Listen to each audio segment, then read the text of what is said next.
Hello students, आज हम करने वाले हैं, आप मेरे साथ करने वाले हैं मैथ्स का स्टैंडर्ड पेपर सेट 3 है ये। और 2022 का पेपर आज ही कंडक्ट हुआ है। ठीक है, इस पेपर में जो क्वेश्चंस हैं उनके टॉपिक्स हैं quadratic equations, arithmetic progression, circles, Heights and distances, statistics, construction and surface area and volume. तो ये 7 चैप्टर्स हैं। तो चलिए स्टार्ट करते हैं सेक्शन ए से। सेक्शन ए में 6 क्वेश्चंस हैं, 2 मार्क्स ईच। तो फर्स्ट क्वेश्चन में 2 ऑप्शंस हैं, मैं दोनों सॉल्व कर रही हूँ, मेरे साथ करेंगे सभी। Find the value of k for which the quadratic equation has real and equal roots. तो रियल एंड इक्वल रूट्स की क्या कंडीशन है? Discriminant equal to 0। Discriminant equal to 0 for real and equal roots. Discriminant is d² minus 4ac। अब आपकी equation है 2kx² minus 40x plus 25 equal to 0। इसमें this is a, this is b and this is c। यहाँ पे values put करते हैं। b is minus 40, b² minus 4, a is 2k and c is constant 25। ठीक है, ये तो पता है ना। ax² plus bx plus c equal to 0 standard form से अगर आप कंपेयर करेंगे तो coefficient of x² is a that is 2k, coefficient of x is b that is minus 40 and constant term is 25। वो हमने यहाँ पुट किया है। इसको सॉल्व करते हैं to find the value of k।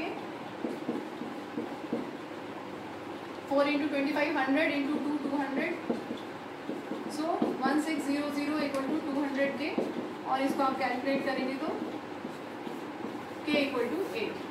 ठीक है, तो ये हो गया हमारा फर्स्ट ऑप्शन 2 मार्क्स का। क्लियर सबको?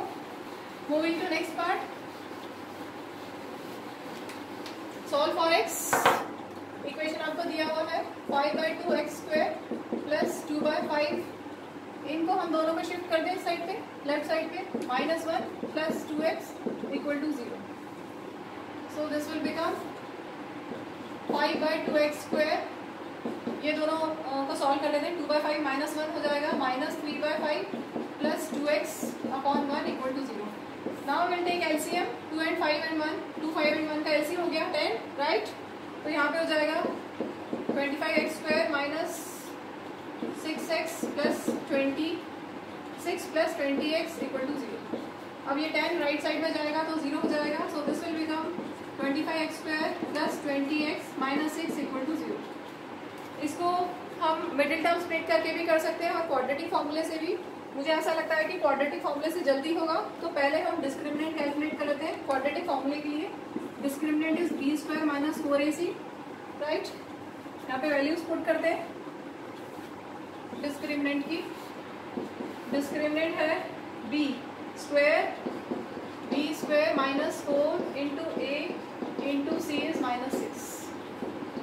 ये हो गया 400 plus 600, 1000 and square root of d will be square root of 1000, that will be 10√10।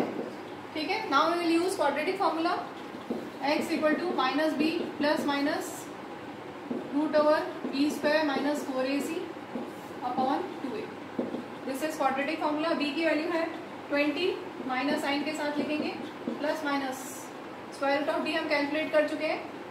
Discriminant is b² minus 4ac। इसका स्क्वायर रूट हमने निकाल लिया 10√10। ठीक है, अपॉन 2 इंटू a इज 25। अब देखेंगे न्यूमरेटर में हम कॉमन ले सकते हैं 10, तो हो जाएगा -2 plus minus √10 upon 2 into 25। Cancel कर दें, 2 5 10, 5 5 25। सो -2 प्लस माइनस √10 अपॉन 5 है, तो एक बार प्लस मैंने लिख दिया और दूसरी एक बार माइनस लिख दिया। तो ये आ गई x की 2 वैल्यूज। ठीक है, roots of this equation. Question 2 मैं रीड कर देती हूँ, मैंने उसको यहाँ पे शॉर्ट में लिखा है। क्वेश्चन 2 है the mode of a group frequency distribution is 75 and the modal class is 65 to 80। The frequency of class preceding the model class is 6 and the frequency of class succeeding the model class is 8. Find the frequency of the model class. तो जो हमारी जो table होती है frequency वाली, उसमें आप यही ढूंढते हो, यहाँ पर मॉडल क्लास होती है, ठीक है, जहाँ पर मैक्सिमम फ्रीक्वेंसी होती है, जहाँ पर मैक्सिमम फ्रीक्वेंसी होती है वो आपको मॉडल क्लास मिलती है। F1 मैक्सिमम फ्रीक्वेंसी, उसके करस्पॉन्डिंगली मॉडल क्लास मिलती है, ठीक है। यहाँ पर वो दिया हुआ है, मॉडल क्लास है 65 to 80, ठीक है। इसमें ये वैल्यूज भी दी हुई है ऊपर और नीचे वाली, this is 6, this is 8 and you have to find F1। Question clear? तो फॉर्मूले में बस आपको वैल्यूज पुट करनी है, बहुत ही इजी क्वेश्चन है। मोड का formula L plus F1 minus F0 upon 2F1 minus F0 minus F2 into H। Mode की वैल्यू है 75, L is lower limit of model class that is 65 plus F1 minus F0 upon 2F1 minus F0 minus F2 into H is class size 80 minus 65 that is 15। अब इसको solve करना है और answer आ जाएगा। 65 को इधर ले जाए तो 75 minus 65 that is 10 is equal to F1 minus 6 upon 2F1 minus 14 और ये इंटू 15 है, 15 को इधर ले जाए डिवाइडेड बाय 15 हो जाएगा, ठीक है। इसको सॉल्व कर लेते हैं। 5 2 10, 5 3 15, तो 2/3 equal to F1 minus 6 upon 2F1 minus 14। अब हम क्रॉस मल्टीप्लाई कर लेंगे और F1 आ जाएगा, इस पूरे को इधर, इस पूरे को इधर। 2 into 2F1 minus 14 equal to 3 into F1 minus 6, right. 4F1 minus 28 equal to 3F1 minus 18। अब मैं इसका सॉल्यूशन आगे ऊपर लिख रही हूँ, लाइक टर्म्स लेंगे, 3F1 इधर जाएगा तो 4F1 minus 3F1 equal to, यहाँ पर माइनस 18 एज इट इज और माइनस 28 राइट साइड में जाएगा तो it will become plus 28, so F1 is 10।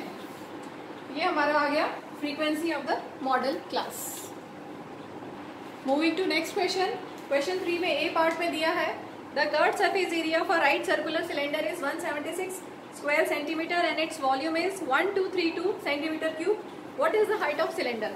तो ये भी बहुत ज़्यादा इजी क्वेश्चन है, फॉर्मूलेज में बस वैल्यूज पुट करनी है।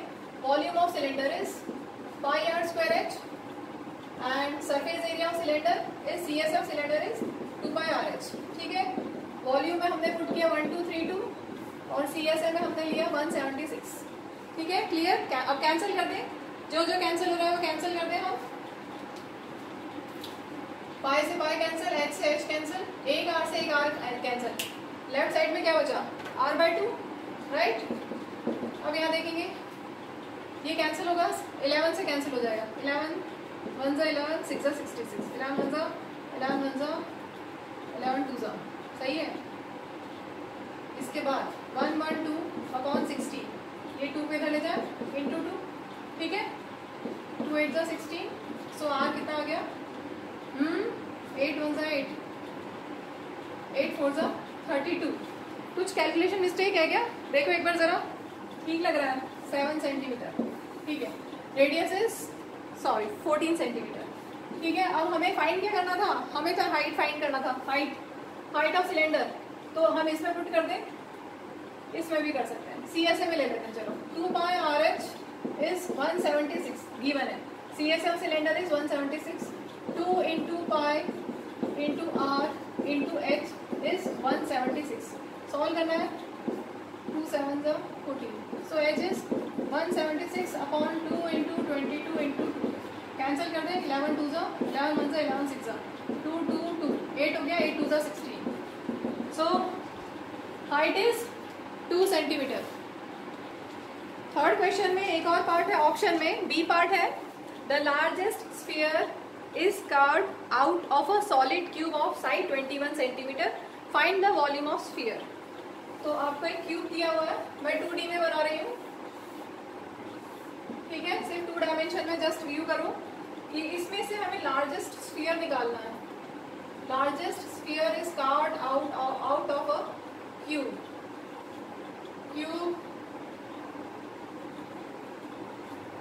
का एज दिया हुआ है, क्यूब ऑफ साइड 21 सेंटीमीटर, ठीक है। तो लार्जेस्ट स्फीयर इसमें से कितना निकाल सकते हैं, उसका रेडियस क्या होगा? डायमीटर तो 21 दिख रहा है, क्लियर। डायमीटर 21 होगा तो radius of sphere will be how much? 21/2, right. अब आपको फाइंड करना है वॉल्यूम ऑफ स्फीयर, बस वॉल्यूम फॉर्मूले में पुट कर देना है। Volume of sphere is 4/3 pi r cube. Put the value, get the result 21/2, 21/2, 21/2, ठीक है। कैंसिल करते हैं, 3 7 are 21, 2 2 are 4, 2 11 are 22, 21 का स्क्वायर 441, मल्टीप्लाई कर लीजिए, आंसर आ जाएगा 441, 4851 centimetre cube is volume of sphere. Next question, fourth question, ये भी 2 मार्क्स का है। सेक्शन ए में 6 क्वेश्चंस है, सब 2 मार्क्स के हैं, ठीक है। चलिए देखो, find the sum of all 11 terms of an AP who 6th term is 30। आपको दिया हुआ है 6th टर्म 30, मीन्स A6 30 दिया हुआ है, right. A6 means A + 5B, ठीक है। फॉर्मूला लगा देंगे ना nth टर्म का, A + n - 1 × D, ठीक है। आगे देखते हैं, इसको इक्वेशन 1 दे देते हैं। अब आप पूछा गया sum of all 11 terms, means Sn का फॉर्मूला यूज करेंगे। Sn is n/2 2a + n - 1 × D। यहाँ पर कितनी टर्म्स है, नंबर ऑफ टर्म्स कितनी, 11। सो S11 इज n की जगह आप 11 पुट करेंगे, 2a + 11 - 1 10D, ठीक है। 11/2, इसमें से 2 कॉमन ले लें तो क्या बचेगा, A + 5D, और A + 5D कितना है, 30 from first equation. 11 3 are 33 × 10, so sum of 11 terms is 330. Next question 5, find the median of the following distribution। तो वैल्यूज मैंने यहाँ पे बना दी है, ठीक है। तो जब भी मीडियन फाइंड करना होता है तो less than type cumulative frequency निकालते हैं हम, ठीक है। तो less than type CF,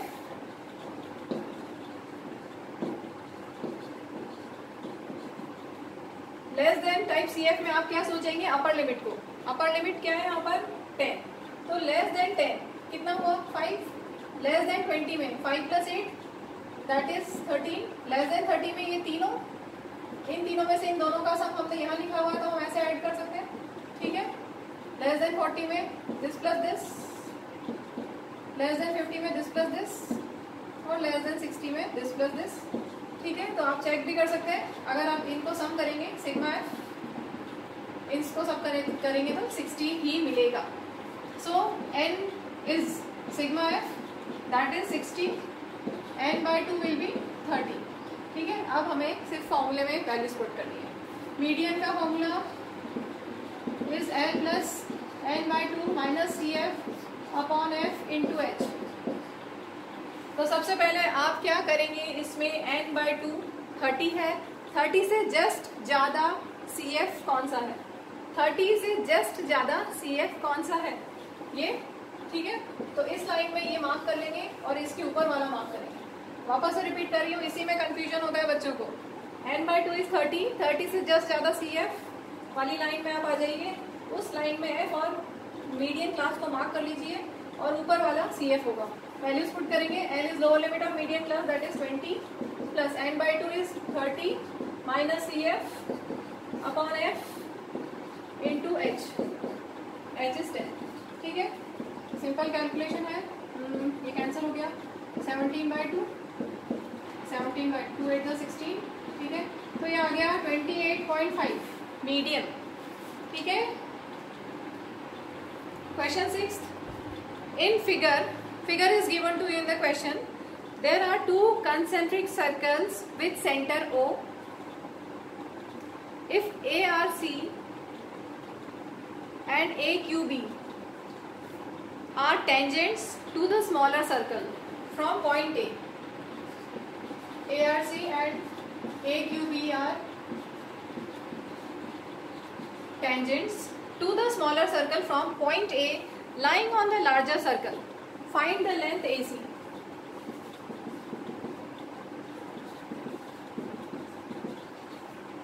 If AQ is 5 centimetre, ठीक है। क्वेश्चन क्लियर, छोटा सा, बहुत ही सिंपल सा क्वेश्चन है, कुछ ज़्यादा ही इजी है। ऐसा लग रहा है कि कैसे ये 2 मार्क्स में दिए हैं। चलो ठीक है, कोई बात नहीं, हम करते हैं। A R C and A Q B ये टेंजेंट्स हैं, ठीक है। और आपको पता है length of tangent drawn from external point to a circle equal होती है, तो ए क्यू और ए आर। ध्यान से देखो, अंदर वाला सर्कल बनाया मैंने छोटा वाला, ए इज एक्सटर्नल पॉइंट, तो ये और ये इक्वल होंगे, right. A Q equal to A R, तो अगर ये 5 है तो ये भी 5, so A R is 5 centimetre. Reason, length of tangents drawn from external point to a circle are equal, ठीक है। अब देखिए ध्यान से, ये 5 आ गया आपके पास यहां से यहां तक। और एक और थ्योरम आपने पढ़ा हुआ है, अगर टेंजेंट है, ये टेंजेंट और ये रेडियस पढ़ा है ना आपने, tangent is perpendicular to the radius through the point of contact. ये पॉइंट ऑफ कांटेक्ट है, tangent is perpendicular to the radius, मतलब ये 90, ठीक है 90। O R is perpendicular to A C. और एक और थ्योरम, ठीक है, मैं इसको तो शॉर्ट में लिख देती हूँ। O R is perpendicular to A C because tangent is perpendicular to the radius through the point of contact. और आपने एक और थ्योरम पढ़ी है क्लास 9th में, परपेंडिकुलर फ्रॉम सेंटर ऑफ, अभी परपेंडिकुलर मिल गया हमें, O R is perpendicular to A सी।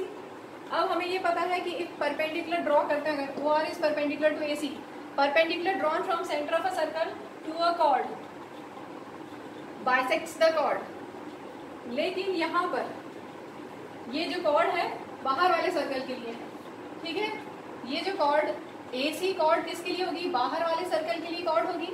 ए सी अंदर वाले सर्कल के लिए टेंजेंट है, ध्यान से सुनिए, ए सी अंदर वाले सर्कल के लिए, छोटे सर्कल के लिए टेंजेंट है और बाहर वाले सर्कल के लिए कॉर्ड है, right.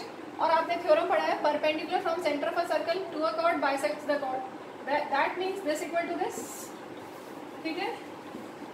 Since perpendicular from centre of a circle to a chord bisects the chord, therefore AR equal to RC। और AR आपने 5 निकाला है, सो RC will also be 5। और आपको फाइंड करना था AC means AR plus RC, ठीक है। 5 प्लस 5 दैट इज 10 सेंटीमीटर।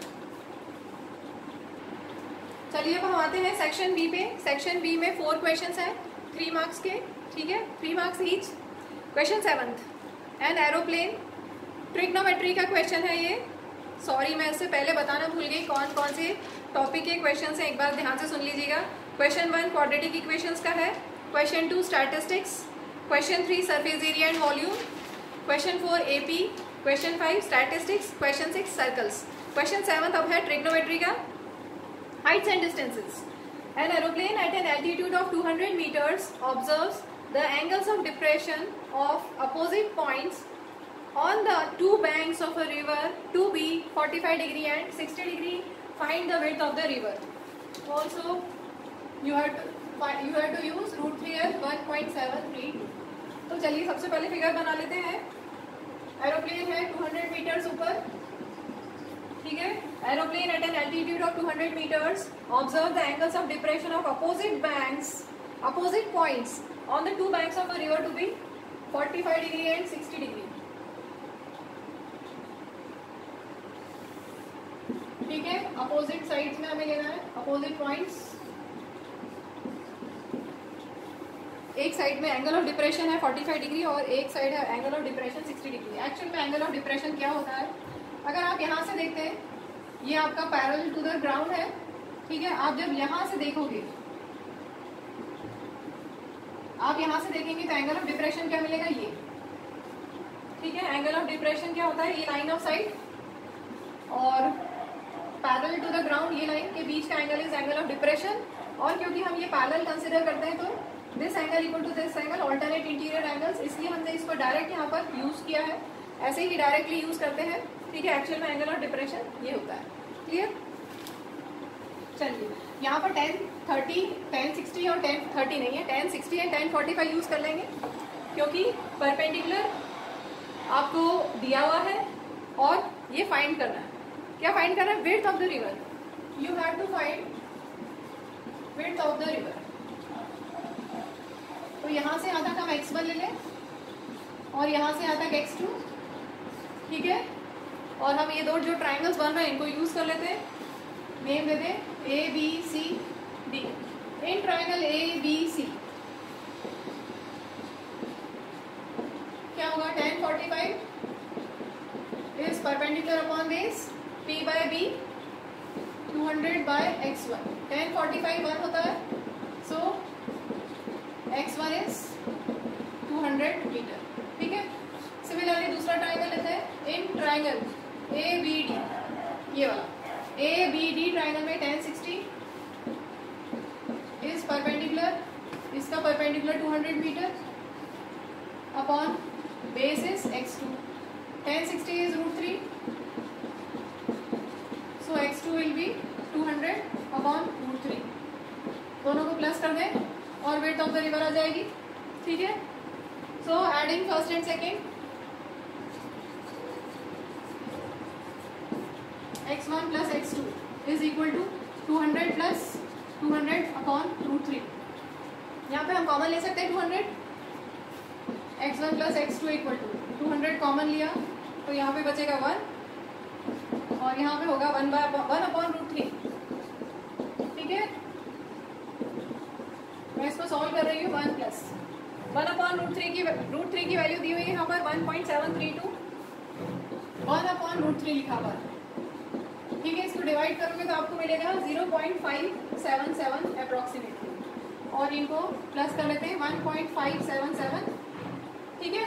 और मैंने टाइम सेव करने के लिए आंसर यहाँ पे लिखा हुआ है निकाल के, ताकि वीडियो बहुत लंबा ना हो। 315.4 metre, this is the required width of the river.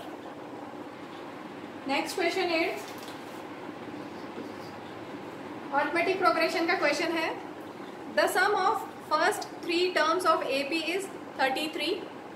If the product of first and third term exceeds the second term by 29, find the AP. ठीक है। तो जब भी आपको 3 टर्म्स की बात होती है तो हम क्या लेते हैं? अरिथमेटिक प्रोग्रेशन की जो टर्म्स है वो क्या लेते हैं? a minus d, a plus D, ठीक है। ये लिया जाता है इजी कैलकुलेशन के लिए। आप चाहे तो a plus D, a plus 2d भी ले सकते हैं, लेकिन इससे बहुत जल्दी होता है कंपैरेटिवली, तो प्रेफर करें कि इसी को यूज करें। तो यहाँ पे दिया हुआ है सम 33 और क्या दिया? Product of first and third term.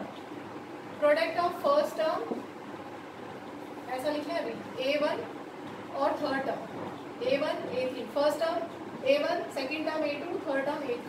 तो product of first term and third term exceeds the second term by 29, मतलब इन दोनों का प्रोडक्ट ज्यादा है सेकेंड टर्म से। कितना ज्यादा है? 29 ज्यादा है, ठीक है। तो इक्वेशन बन गई। अब हम सॉल्व करते हैं इसको। First term a minus D, पहले सम से d निकाल लेते हैं। सम इन तीनों का सम कितना होगा? a minus D plus a plus a plus D.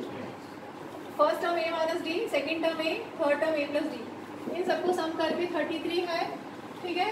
तो क्या कैंसिल हो जाएगा? Minus D plus d cancel, दिख रहा है ना ऊपर, दिख रहा है। Minus D plus d cancel, a plus a plus a 3a equal to 33, so a equal to 11। अब यहाँ पे पुट कर सकते हैं एक ही जगह हम 11। चलो नेक्स्ट स्टेप में कर लेंगे। a1 into a3 equal to a2 plus 29, ठीक है। हमारे पास सेकेंड टर्म है a। अब a की वैल्यू पुट कर लेते हैं। 11 minus d, 11 plus d equal to 11 plus 29। Simple equation बन गई। a plus b into a minus b is a square minus b square, इनको प्लस कर ले 40, so d square is 121 by 40 minus 40 81, so d will be plus minus 9, ठीक है। तो d की आपके पास दो वैल्यूज हैं। अगर d इक्वल टू प्लस 9 ले तो क्या होगा? a b,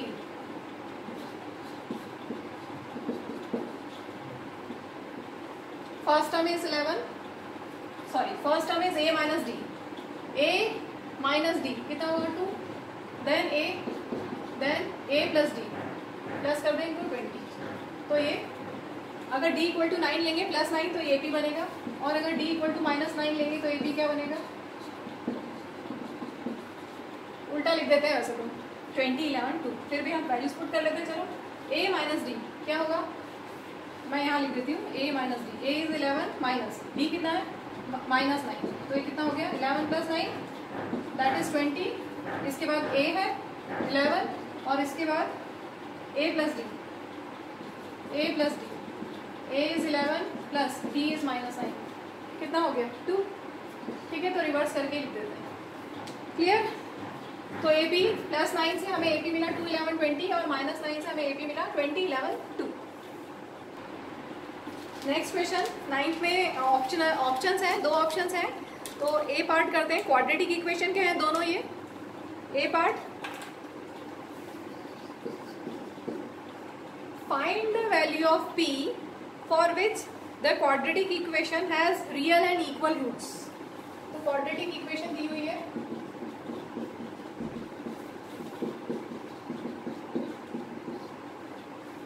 P into x minus 4 into x minus 2 plus x minus 1 whole square. इसके लिए रियल एंड इक्वल रूट्स के लिए हमें क्या कंडीशन लगानी है? Discriminant equal to 0।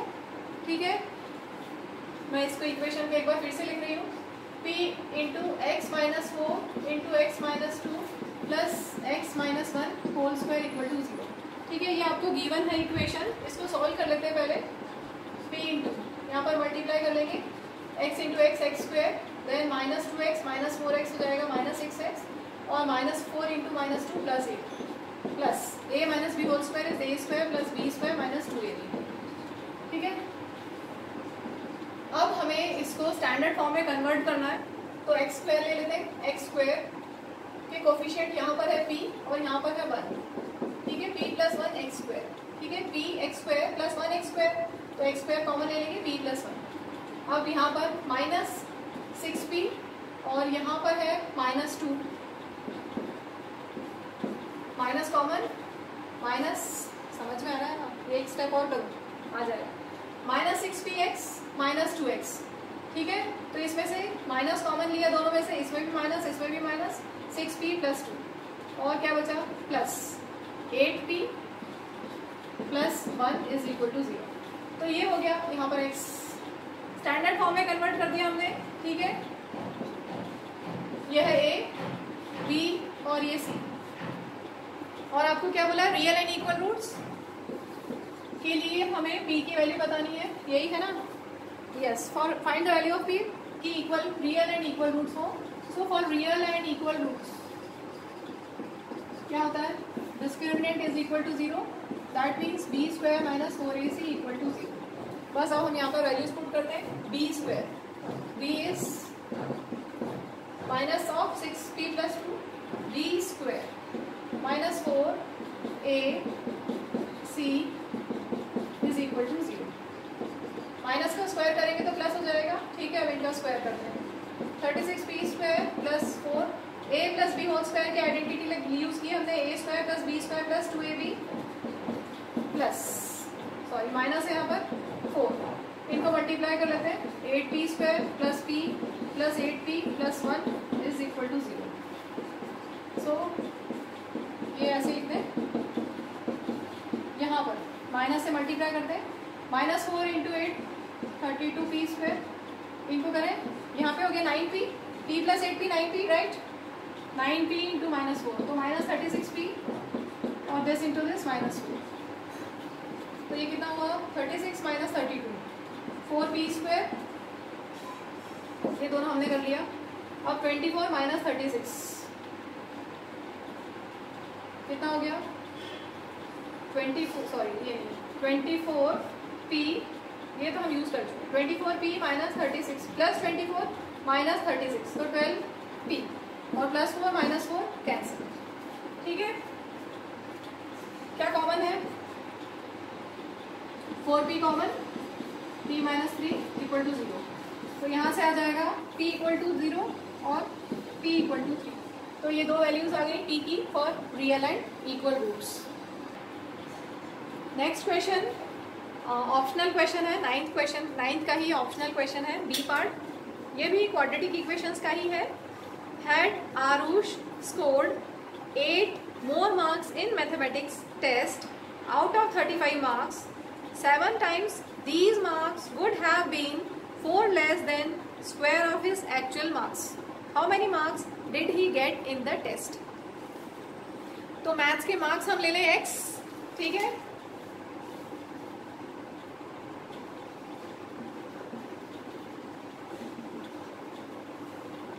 कंडीशन दी हुई है had Aarush scored 8 more marks, ठीक है. तो पहले x थे, अगर 8 ज्यादा हो गए तो out of 35, then 7 times these marks, 7 times these marks, ठीक है. 7 टाइम्स दीज जो हमने इंक्रीज किया would have been 4 less than square of his actual marks. तो एक्चुअल मार्क्स x थे, उसका स्क्वायर में से 4 लेस कर दिया हमने, ठीक है. तो ये इक्वेशन आपके पास तैयार हो गई है, बस आप सॉल्व कर दीजिए. 7x plus 56 equal to x square minus 4 और x square minus 4 minus 7x minus 56 equal to 0. So x square minus 7x minus 60 equal to 0. अब आप चाहें तो इसको मिडिल टर्म स्प्लिट करके कर सकते हैं, या फिर चाहें आप क्वाड्रेटिक फॉर्मूला लगा सकते हैं. पहले मिडिल टर्म स्प्लिट करके देख लेते हैं, अगर इजीली हो रहा है तो ठीक है, नहीं तो फिर हम क्वाड्रेटिक फॉर्मूला यूज करेंगे, ठीक है. प्लस करने से आपको चाहिए coefficient of x that is -7 और मल्टीप्लाई करने से चाहिए AC दैट इज 1 इंटू -60, ठीक है. 60 का प्राइम फैक्टराइजेशन करेंगे, आपको कॉम्बिनेशन बनाना है. क्या करें, कुछ गलत लिखा है. 2 3 × 6 और 2 5 × 10, ठीक है. तो 12 और 5, 2 2 × 4 3 × 12, 12 एंड 5 -12 प्लस 5 इज -7, ठीक है. तो ये हमें मिल गया x square minus 12x plus 5x minus 60 equal to 0. So x common, x minus 12 plus 5x minus 12 is 0. So x minus 12 x plus 5 equal to 0. That means x equal to 12 and x equal to -5. देखिए -5 तो possible नहीं है, not possible. Negative marking नहीं है ना, negative marking नहीं है. तो मार्क्स इन मैथ्स कितने हैं? 12 है out of 35. Next question, 10th question, last question of this section B. 3 marks का है जो कंस्ट्रक्शन चैप्टर का है और बहुत ही इजी है. Construct a pair of tangents to a circle of radius 5 centimetre which are inclined to each other at an angle of 60 degree. तो आपके सर्कल का रेडियस दिया हुआ है 5 सेंटीमीटर और टेंजेंट्स के बीच का एंगल है 60 डिग्री, ठीक है. आपको कंस्ट्रक्शन करना है, मैं अभी बोर्ड पे ऐसे ही कर रही हूँ, आप प्रॉपर तरीके से करेंगे, ठीक है. प्रॉपर तरीके से मीन्स पेंसिल, कंपास सभी को यूज करके करेंगे. अभी देखिए, पहले एक सर्कल बना लें. Draw circle of radius 5 centimetre, ठीक है. आपने बना लिया. अब इसके बाद एक बार रफ फिगर बना के समझ लें थोड़ा सा. हम आपको ऐसा कुछ फिगर बनाना है जिसमें टेंजेंट्स के बीच का एंगल कितना है? 60 डिग्री, ठीक है. टेंजेंट्स के बीच का एंगल 60 डिग्री है. और आपको पता है tangent is perpendicular to the radius, tangent is perpendicular to the radius through the point of contact. तो ये 90 और ये भी रेडियस, ये टेंजेंट, तो ये भी 90, ठीक है. अब देखेंगे एक बार O P Q R ले लेते हैं हम. P Q and P R अगर टेंजेंट्स हैं तो ध्यान से देखो, Q P R O एक क्वाड्रिलेटरल है और क्वाड्रिलेटरल में चारों एंगल्स का सम कितना होता है? 360. तो ये 60 प्लस 90 प्लस 90 प्लस ये x ले ले, 360 होगा. चारों एंगल्स का सम क्वाड्रिलेटरल में 360, 60 plus 90 plus 90 plus x is 360. इसको सॉल्व करेंगे तो x आपको मिलेगा 120 डिग्री, ठीक है. तो अब हम यहाँ से स्टार्ट करेंगे, 120 डिग्री बनाएंगे सबसे पहले. तो अपने आप आपको यहाँ 60 मिल जाएगा. क्लियर. तो सबसे पहले एक बेस लाइन हम ले लेते हैं. सपोज ऐसी एक बेस लाइन ले ली. अब यहाँ पे 120 डिग्री बनाएंगे. 120 डिग्री कैसे बनाते हैं? एक आर्क ले, कंपास की निडल, कंपास पेंसिल आप निडल यहाँ रखेंगे ओ पे, ठीक है. और कंपास से पेंसिल से ऐसे आर्क बनाएंगे. अब सेम मेजर बिना हिलाए यहाँ से लेंगे, ऐसे कट और एक और कट, ठीक है. तो ये बन जाएगा 120 डिग्री. इसके बाद आपको बनाना है यहाँ पर 90 डिग्री, ये 90 डिग्री बनाना है। तो हम नेम देते हैं यहाँ पर 90 डिग्री बनाने के लिए ये बेस लाइन, ठीक है। कंपास के निडल को यहाँ रखेंगे, पेंसिल से आप ऐसे एक आर्क लेंगे, सेम मेजर ऐसे 2 बार, और फिर यहाँ से आप कट लेंगे तो आपको मिल जाएगा 90 डिग्री। सिमिलरली यहाँ से भी 90 करना है, थोड़ा सा ठीक कर दो। सिमिलरली यहाँ से भी 90 बनाएंगे आप, और ये आपको अपने आप 60 मिल जाएगा, ठीक है। Next question, question 11 section C पे हम आ गए हैं। सेक्शन सी में 4 क्वेश्चन है, 4 मार्क्स ईच। तो क्वेश्चन 11 है हाइट्स एंड डिस्टेंसेस का। From the top of an 8 metre high building the angle of elevation of the top of a cable tower is 60 degree and the angle of depression of its foot is 45 degree. Determine the height of tower. Take √3 as 1.732.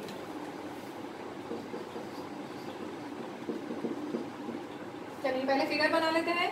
From the top of a 8 meter high building,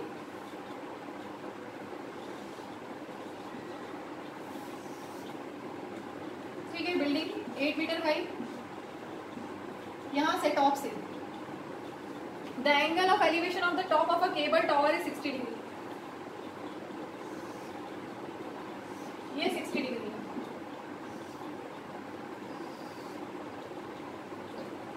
ठीक है। तो ये building, ये cable tower, from the top of a 8 metre high building the angle of elevation of the top of cable tower is 60 degree and the angle of depression of its foot.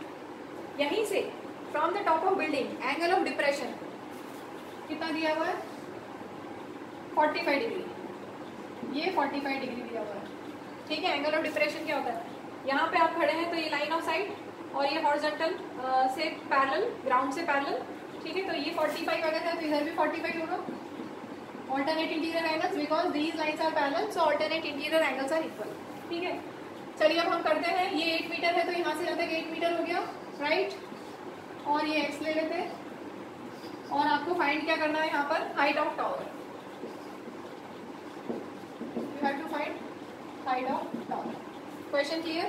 तो सबसे पहले जब भी trigo में, जब भी Heights and distances में 45 degree हो तो पहले 45 वाला करेंगे, क्योंकि tan 45 1 होता है, ठीक है। tan 45 tan theta is p/b। इसको हम ले लें, कुछ ले लें, यहाँ पर y ले लें, एलिमिनेट कर देंगे। y का कोई काम नहीं, हम एलिमिनेट कर देंगे इसको। अगर यहाँ से यहाँ तक y है तो यहाँ से यहाँ तक भी y होगा, राइट। तो चलिए tan 45 आप नेमिंग कर लेंगे ना, in triangle this and this, in triangle this, 1-2 triangle आपके पास, एक तो ये ट्राइंगल tan 45 के लिए और tan 60 के लिए ये ट्राइंगल, ठीक है। नेमिंग आप कर लेना, मैं tan 45 से करा रही हूँ। tan 45 degree is perpendicular upon base 8/y, tan 45 is 1, so y 8 आ गया, ठीक है। 8 मीटर, ये 8 मीटर तो ये भी 8 मीटर, ठीक। अब हम ऊपर वाला ट्राइंगल लेते हैं, दिस ट्राइंगल। tan 60 कितना होगा, perpendicular upon base, perpendicular x, base is 8, tan 60 is √3, so x is 8 √3 हो गया। हाइट ऑफ टावर निकाल देते हैं, therefore height of tower is x plus 8, this plus this is total height of tower। x कितना है 8 √3 plus 8 common, √3 plus 1, 8 √3 की value 1.732 बोला है लेने के लिए, ठीक है। 8 into 2.732 और इनको मल्टीप्लाई करके मैंने यहाँ लिखा हुआ है 21.856 मीटर, 21.856, ठीक है। This is the required height of the tower. Next question, 12th question में भी 2 ऑप्शंस हैं, हम दोनों करेंगे। ए पार्ट सर्कल्स का है, बी पार्ट भी सर्कल्स का है। A part, in figure 2 if a circle touches the side QR of triangle PQR at S and extended sides PQ and PR at M and N respectively, prove that PM equal to half of PQ plus QR plus PR, ठीक है, तो P Q plus Q R plus P R means this is perimeter of triangle P Q R. ठीक है, हम यहाँ पर use करेंगे theorem, कौन सा थ्योरम यूज करेंगे कि length of tangents drawn from external point to circle are equal. तो देखिए यहाँ पर अगर P एक्सटर्नल पॉइंट आप लेते हैं तो सर्कल के ऊपर ये P एक्सटर्नल पॉइंट से दो टेंजेंट बन रहे हैं, कौन कौन से, PM एंड PN। ठीक है, PM and PN। So length of tangents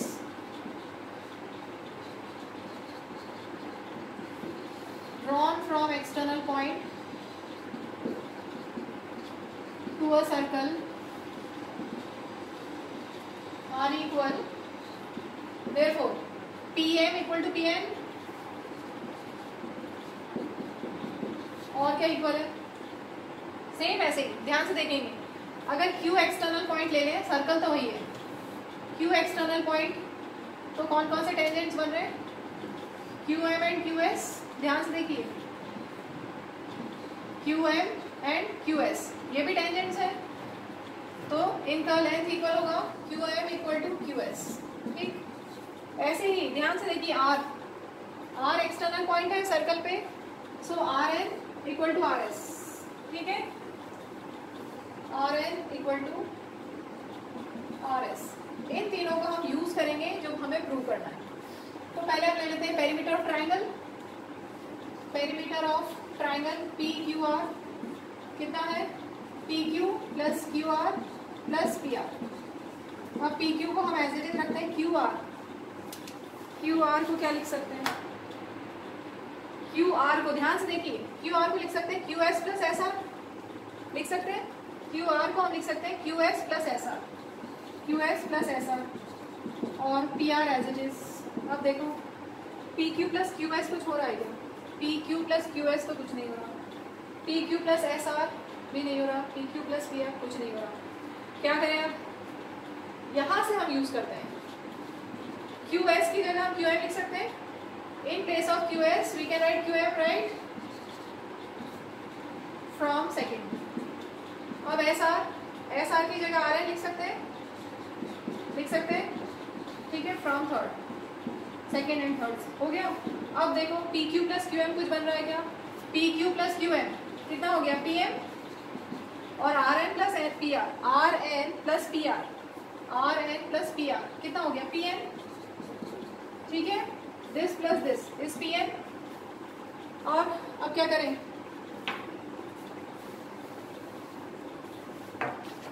PM और PN में कोई रिलेशन है, ये है रिलेशन, तो PM प्लस PM को भी PM लिख सकते हैं।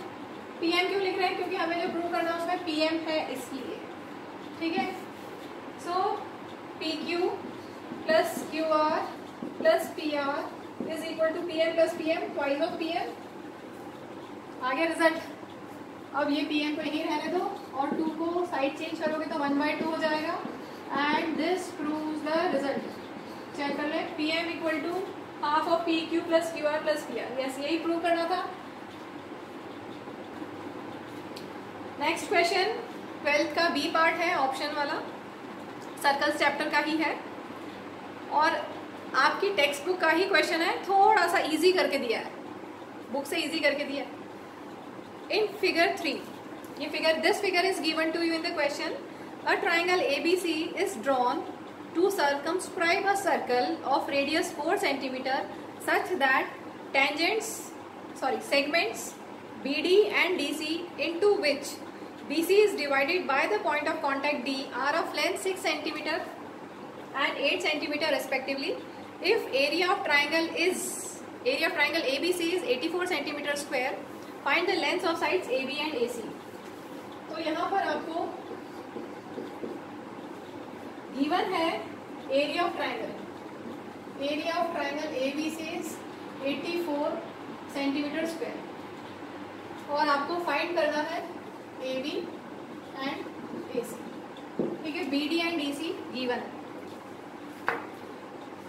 तो एरिया ऑफ ट्राइंगल गिवन है। हम इस ट्राइंगल को 3 पार्ट्स में डिवाइड कर सकते हैं। अगर इनको ज्वाइन कर ले AO, OB एंड OC। अगर आपने ज्वाइन कर लिया तो आपके पास 3 ट्रायंगल हो जाएंगे।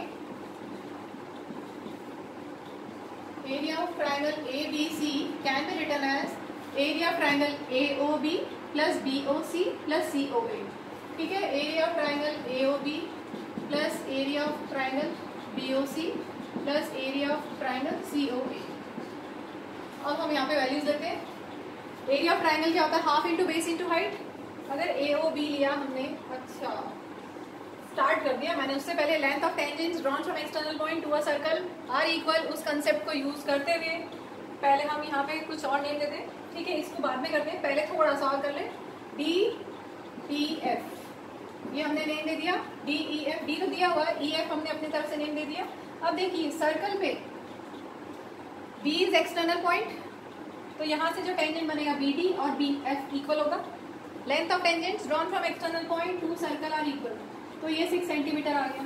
ठीक है, तो आप लिखेंगे BF equal to BD equal to 6 centimetre. Reason वही, length of tangents drawn from external point to a circle are equal. ठीक है, ऐसे ही यहाँ पर C एक्सटर्नल पॉइंट है, तो C से कौन कौन से टेंजेंट्स बन रहे हैं? CD and CE। ठीक है, तो CE will be equal to CD and that is equal to 8 centimetre. Same reason, और हम इसको x ले लें तो ये भी x हो जाएगा। Let AF equal to AE equal to x centimetre. AF, A external point से AF एंड AE या टेंजेंट्स, तो इन दोनों को हमने ले लिया x। ठीक है, अब हमारे पास सारे वैल्यूज हैं, अब हम इसको यूज करते हैं। Area of triangle AOB, AOB में बेस कितना है? ये कितना है? x प्लस 8 6, और हाइट कितनी है? ये radius is perpendicular to the tangent होता है ना, radius is perpendicular to the tangent. ठीक है, तो ये हाइट हो गई, कितनी दी हुई है? दी हुई है ना, एक बार चेक कर लें, 4 सेंटीमीटर दी हुई है। सर्कल का रेडियस 4 सेंटीमीटर है, तो ये 4 सेंटीमीटर, ये 4 सेंटीमीटर, ये भी 4 सेंटीमीटर। ठीक है, तो एरिया ऑफ ट्रायंगल AOB कितना हुआ? हाफ इंटू बेस, बेस हुआ x प्लस 6 और height 4, half into x plus 6 into 4। ये समझ में आया ना? देखो एक बार, ऐसा फिगर है AOB, ये आपके पास है 6 और यहाँ पर x। ठीक है, और ये है हाइट 4, तो हाफ इंटू ये बेस, बेस के ऊपर ये हाइट। क्लियर?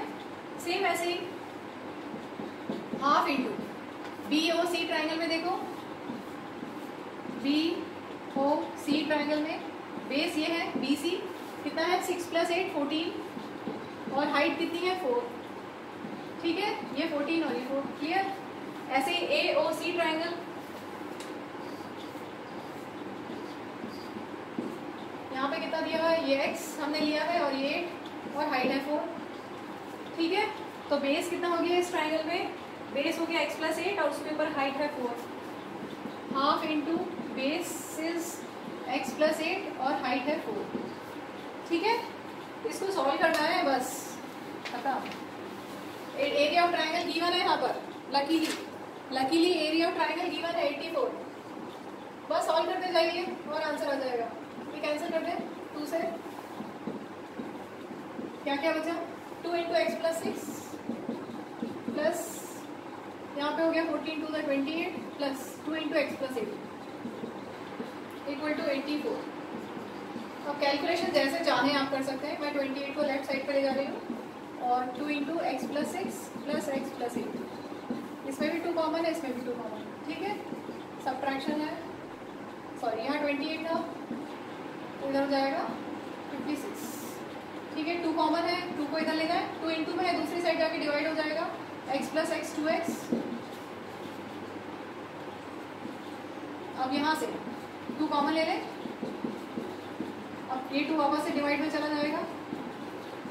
देखो कैलकुलेशन है तो जैसे आप चाहो कर सकते हो, जरूरी नहीं है कि जिस तरह से मैं कर रही हूँ वैसे ही करो, जिस तरह से चाहो आप कर सकते हैं। कैलकुलेशन है, सिर्फ इक्वेशन, एक इक्वेशन है एक वेरिएबल है, यहाँ पर एक इक्वेशन है एक वेरिएबल है, जैसे चाहो आप सॉल्व करो। ठीक है, तो x7 आ गया। क्लियर? आपको फाइंड क्या करना था? AB कितना है? AB है x प्लस 6, x इज 7 और प्लस 6 13 हो गया। और आपको फाइंड करना है AC है x प्लस 8 मीन 7 + 8 15 सेंटीमीटर। तो ये आ गई ट्राइंगल की अदर साइड्स। नेक्स्ट क्वेश्चन है, अब लास्ट के 2 क्वेश्चन हैं केस स्टडी के, ठीक है। तो केस स्टडी 1 क्वेश्चन नंबर 13, पहले पैरा दिया हुआ है वो मैं एक बार रीड कर देती हूँ, उस पर बेस्ड क्वेश्चन है। Yoga is an ancient practice which is a form of meditation and exercise.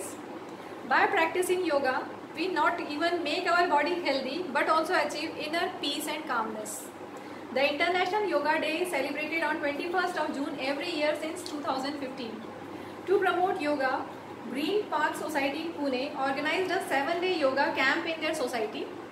The number of people of different age groups who enrolled for this camp is given as follows. ठीक है, table दिया हुआ है इस तरह से, आपको दिया हुआ है रो में और मैंने उसको कॉलम वाइज लिख दिया है, ठीक है। Based on the above find the following. 2 part है, पहले एक पार्ट करते हैं बोर्ड पे, फिर इरेज करके सेकंड पार्ट करेंगे। तो ए पार्ट में है find the median age of people enrolled for the camp. तो आपको मीडियन फाइंड करना है, 4 मार्क्स का क्वेश्चन है, ठीक है। तो मीडियन के लिए वही अभी पहले इसी वीडियो में एक क्वेश्चन और हम कर चुके हैं। मीडियन में फॉर्मूला होता है n + n/2 - CF/F × H।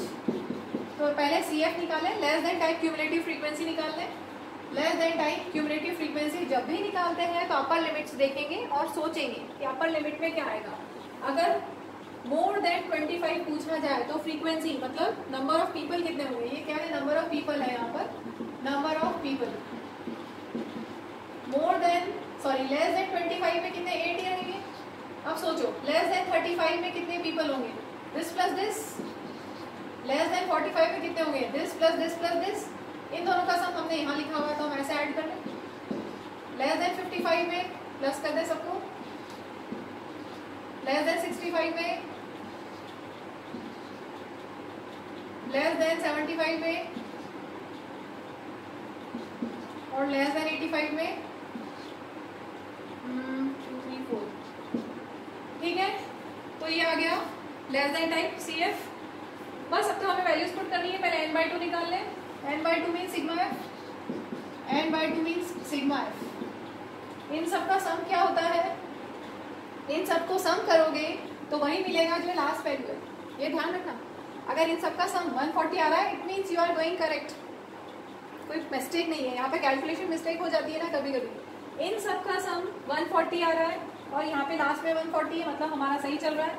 Sigma f is 140, sigma f is n, sorry sigma f is n और आपको कैलकुलेट करना है n/2, 140/2 70। तो 70 से जस्ट ज़्यादा वाला CF कौन सा है देखेंगे। 70 से जस्ट ज़्यादा वाला CF, 70 से जस्ट ज़्यादा वाला CF ये, तो ये हमारा हो गया F और मीडियम क्लास, और ये हो जाएगा जो वैल्यू हमें यूज़ करनी है CF की, ठीक है। चलो इसको सॉल्व करते हैं। मीडियम का formula L, lower limit of medium class 55 plus n/2 minus CF/F into H। H is class size, 25 minus 15 that is 10, ठीक है। 55 प्लस, कैलकुलेशन है अब तो सिर्फ सबट्रैक्ट कर लेते हैं। 55 प्लस 3 दैट इज 58। तो ये आ गया ए पार्ट, मीडियन हो गया हमारा। सेम क्वेश्चन 13 क्वेश्चन में बी पार्ट है 2 मार्क्स का। ए पार्ट भी 2 मार्क्स का था जिसमें हमने मीडियन कैलकुलेट किया। इसमें अब आगे मीन के बारे में है B part. If x more people of age group 65 to 75 had enrolled for the camp, the mean age would have been 58. Find the value of x. तो मीन एज आपको दिया हुआ है 58। कब, अगर 65 to 75 एज ग्रुप में, 65 to 75 age group में x more people enrolled for the camp, ठीक है। तो मीन दिया हुआ है 58, you have to find x। Mean का फॉर्मूला डायरेक्ट फॉर्मूला, मैं डायरेक्ट मेथड यूज कर रही हूँ, FI/XI sigma FI/XI upon sigma FI, ठीक है। तो हमारे पास जो टेबल है इसमें से पहले हम XI निकाल लेते हैं। XI means class mark, XI होता है ना class mark. Class mark means upper limit minus lower limit upon 2, ठीक है।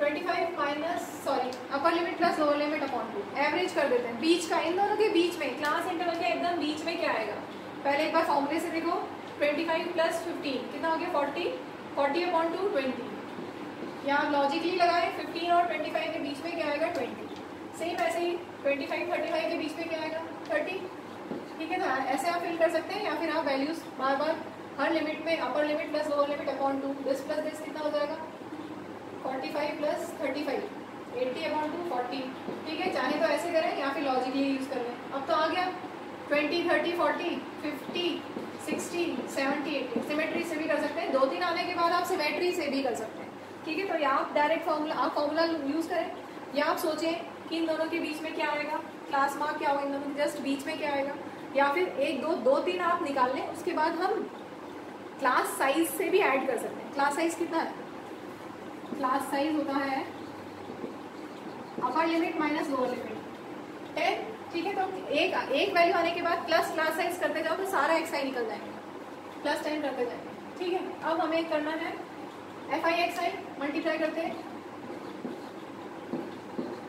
10 इंटू 30, 15 4 60 और एक 0, 25 5 125 एक 0, 4 6 24 2 0, दिस इंटू दिस कर ले 7 4 28 1680 प्लस 70x और 18 8 144 और एक 0, ठीक है। इसके बाद इन सबको सम करना है, मैंने यहाँ पे करके लिखा हुआ है फास्ट करने के लिए, इजी कैलकुलेशन, तो आपको करना ही है खुद से जल्दी यहाँ से निकालने के लिए। अब देखो इन सबको सम कर देंगे तो ये आएगा 140 प्लस एक्स, ठीक है। फॉर्मूले में पुट करते हैं, मीन दिया हुआ है 58, sigma fi xi is 7830 plus 70x upon sigma fi is 140 plus x। एक इक्वेशन है, एक वेरिएबल है, आराम से सॉल्व कर सकते हैं। इसको इधर ले जाएंगे, मल्टीप्लाई हो जाएगा 58 into 140 plus x equal to 7830 plus 70x, ठीक है। इनको मल्टीप्लाई करते हैं, ये आएगा 8120 plus 58x equal to 7830 plus 70x। Side change कर देते हैं, 8120 minus 7830 equal to 70x minus 58x। Like terms को साथ में ले लिया, सब्ट्रैक्ट करेंगे हम 290 इक्वल टू 12x और x इक्वल टू 290 अपॉन 12। इसको आप सॉल्व करेंगे तो आपको मिलेगा 24.166, ठीक है। तो ये आपको मिल गया x। लास्ट क्वेश्चन है केस स्टडी 2, क्वेश्चन 14, 2 पार्ट्स हैं, 2 मार्क्स ईच, ठीक है। तो केस स्टडी में पहले पैरा दिया होता है, वो मैं रीड कर देती हूँ। Khurja is a city in the Indian state of Uttar Pradesh famous for the pottery. Khurja pottery is a traditional Indian pottery work which has attracted Indians as well as foreigners with a variety of tea sets, crockery and ceramic tile works. A huge portion of the ceramics used in the country is supplied by Khurja and is also referred as the ceramic town. One of the private schools of Bulandshahr organized an educational tour for class 10 students to Khurja. Students were very excited about the trip. Following are the few pottery objects of Khurja. ठीक है, तो एक है cylindrical shape का और एक है hemispherical bowl, ठीक है। इस तरह का फिगर दिया हुआ है। Students found the shapes of objects very interesting and they could easily relate them with mathematical shapes with sphere, hemisphere, cylinder etcetera. Maths teacher who was accompanying the students asked the following questions. A part, अब हमारा question start होता है। Question क्या है, आपके पास एक hemispherical बोल है और एक सिलेंडर है, आपको बताने कितने सिलेंड्रिकल जार्स हम यूज करेंगे। क्वेश्चन है, the internal radius of hemispherical bowl filled completely with water in 1 is 9 centimetre and radius and height of cylindrical jar in 2 is 1.5 centimeter and 4 centimeter respectively. If the hemispherical bowl is to be emptied in cylindrical jars, then how many cylindrical jars are required? Clear question.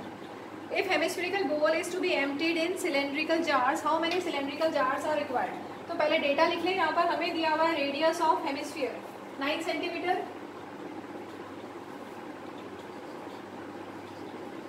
ठीक है। Radius and height of cylindrical jar इसका radius है 1.5 centimetre और इसकी height है 4 centimetre. ठीक है, अब कितने जार्स हम हेमिस्फेरिकल बोल में डालें पानी से भरे हुए? ऐसे बहुत सारे होंगे सिलेंडर्स, इमेजिन कर लो ऐसे बहुत सारे सिलेंडर्स होंगे। तो कितने सिलेंडर्स होंगे? सेम हाइट है ना, सेम, छोटे बड़े नहीं है, सब बराबर है, मान लेना कि सब बराबर है। तो ऐसे कितने होंगे? क्वेश्चन क्लियर हो गया? कितने सिलेंड्रिकल जार्स होंगे जिनसे हम पानी इसमें भर देंगे। ठीक है, तो n सिलेंड्रिकल जार्स का volume is equal to volume of 1 hemispherical bowl. अगर नंबर ऑफ सिलेंड्रिकल जार्स हम ले लें n, तो क्या होगा? n का सबका वॉल्यूम मिला के will be equal to volume of hemispherical bowl. ठीक है, क्लियर हो गया? या हम ऐसा भी कर सकते हैं, एक ही बात पड़ेगी। अगर नंबर ऑफ कुछ भी फाइंड करना होता है, number of cubes, number of cuboids, number of sphere, number of hemisphere, number of lead shots, कुछ भी नंबर ऑफ फाइंड करना होता है, तो क्या करते हैं? बड़ा डिवाइडेड बाय छोटा, बड़ा जो भी डेटा हो, जो भी फिगर हो, डिवाइडेड बाय छोटा। तो यहाँ पर बड़ा फिगर क्या है? हेमिस्फेरिकल बोल, और छोटे हैं सिलेंड्रिकल जार्स। ठीक है, तो वैसे भी कर सकते हैं, बड़ा अपॉन छोटा।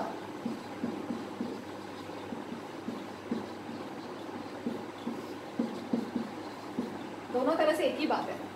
डायरेक्ट चाहो आप कर लो, नंबर ऑफ फाइंड करना, number of cylindrical jars is equal to volume of बड़ा फिगर, बड़ा शेप क्या है hemisphere, upon volume of cylinder. या आप ऐसे भी सोच सकते हो, बहुत सारे हेमिस्फेरिकल सिलेंडर, बहुत सारे सिलेंड्रिकल जार्स हैं, कितने हमने ले लिए? n, तो उनका वॉल्यूम मिला के हमें इसमें फिल करना है, उतना पानी हमें इसमें डालना है, बस।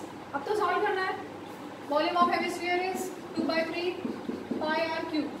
हेमिस्फीयर को हमने कैपिटल आर से डिनोट किया है, हेमिस्फीयर की रेडियस को कैपिटल आर लिया है और सिलेंडर की रेडियस को small r. Volume of cylinder is pi are square h. Calculation है, पाई कैंसिल हो गया, बस। और कुछ? चलो वैल्यूज पुट करते हैं। 2/3 इंटू यहाँ पर है आर क्यूब, आर किसका? हेमिस्फीयर का। कितना है? 9 into 9 into 9 upon small R 1.5 का स्क्वायर और हाइट h 4। कैलकुलेट कर लीजिए, आंसर आ जाएगा 3 3 9, 2 2 4, और कुछ कैंसिल हो रहा है, ये डेसिमल हटा दें। ठीक है, 3 5 15, 5 2 10, 5 3 5 2 3 3 9, क्या बचा? 9 इंटू 3 इंटू 2, 9 3 27, 2 54। तो नंबर ऑफ सिलेंड्रिकल जार्स आ गया 54। लास्ट क्वेश्चन है 14th क्वेश्चन, केस स्टडी का है, बी पार्ट, 2 मार्क्स का है। ये 14th क्वेश्चन है, topic surface area and volume. और 13th क्वेश्चन में शायद बताना भूल गई क्या, स्टैटिस्टिक्स का है 13th क्वेश्चन, जो केस स्टडी हमने किया था। ठीक है, 14th question surface area and volume. Question है B part, if in the cylindrical jar full of water a conical funnel of same height and same diameter is immersed, then how much water will flow out of the jar? ठीक है, तो हमारे पास cylindrical jar है full of water, इसमें हमने क्या immerse किया है? Conical funnel. अब कॉनिकल फनल को देखो, हम ऐसे दोनों तरह से बता देती हूँ। पानी को डाला, कॉनिकल फनल को हम ऐसे भी डाल सकते हैं या हम ऐसे भी डाल सकते हैं। कैसे भी डाल सकते हैं? कितना पानी बाहर निकल के जाएगा? How much water will flow out of the jar. समझ में आ गया कैसे करेंगे? वॉल्यूम, क्योंकि पानी अंदर, पानी हमने भरा है ना, उसमें सिलेंड्रिकल जार में पानी भरा हुआ है, मतलब उसकी कैपेसिटी की बात हो रही है, वॉल्यूम की बात हो रही है, एरिया की बात नहीं हो रही, वॉल्यूम की बात हो रही है। ठीक है, तो कितना पानी निकल के जाएगा सिलेंडर के वॉल्यूम में से? ये वाला पार्ट माइनस कर दो, इतना पानी बाहर निकल जाएगा। यहाँ पर ऐसा सोच सकते हैं कि ये वाला जो पानी है, इतना water will flow out, right? This much water will flow out. तो कैसे निकालेंगे? Volume of cylinder minus volume of कोन। यहाँ पर कोई वैल्यू नहीं दी है, कुछ भी नहीं लिखा हुआ, कोई रेडियस, कोई डायमीटर कुछ नहीं दिया हुआ, हाइट नहीं दी हुई, कुछ भी नहीं दिया हुआ। Volume of cylinder is pi are square H, volume of cone is 1/3 pi are square H. बस इन्होंने यहाँ पे ये दिया हुआ है कि same height and same diameter, तो h सेम है, r सेम है, डायमीटर मीन्स डायमीटर सेम है मीन्स रेडियस सेम है, ठीक है, और हाइट भी सेम है, तो r और h सब सेम है। बस सॉल्व कर लेते हैं, पाई आर स्क्वायर एच कॉमन ले लो, बचेगा क्या, यहाँ से पाई आर स्क्वायर एच लिया तो 1, यहाँ से 1 यहाँ पर हो गया -1/3, 1 - 1/3 इज 2/3, तो ये आपका आंसर आ गया, ठीक है। This completes paper board paper 2020। Thank you.